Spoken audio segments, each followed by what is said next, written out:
Anna learned in my workshop that once she could sustain this new heart-centered state, just as she has gotten used to feeling all of those negative emotions on a regular basis, in time, she could feel these new emotions more fully and deeply.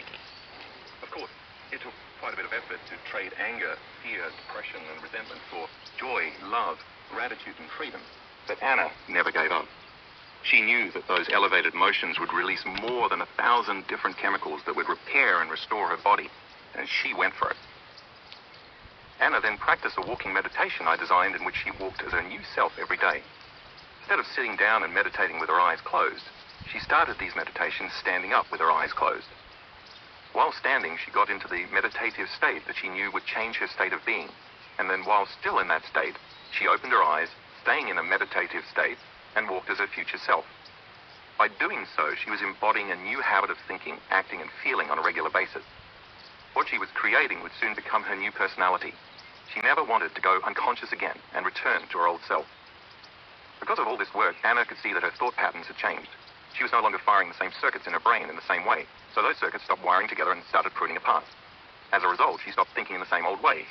Emotionally, she began to feel glimpses of gratitude and pleasure for the first time in years. In her meditations, she was conquering some aspect of her body and her mind every day. Anna calmed down and became much less addicted to the emotions derived from stress hormones.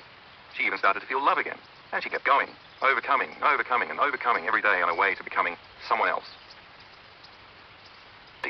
She felt so elevated that she was no longer connected to her past. In this state, Anna had no problems. She left her pain behind, and she was truly free for the first time. She wasn't her name, her gender, her disease, her culture, or her profession. She was beyond space and time. She had connected to a field of information called the quantum field, where all possibilities exist. So her inner world appeared much more real to her than her outer world, and she was having a full-on sensory experience without using her senses.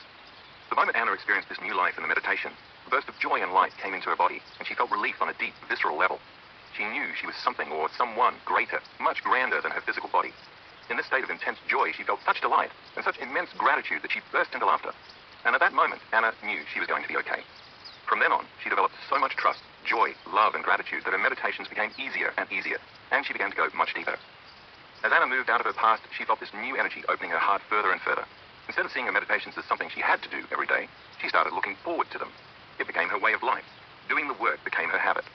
Her energy and vitality returned. She stopped taking antidepressants. Her thought patterns completely changed and her feelings were different. Your life felt like she was in a new state of the transformation that Anna had, in effect, become supernatural. She had overcome her identity, which was connected to her past, and she literally created a new, healthy future, and her biology responded to a new mind. Anna is now the living example of truth and possibility, and if Anna healed herself, anything's possible.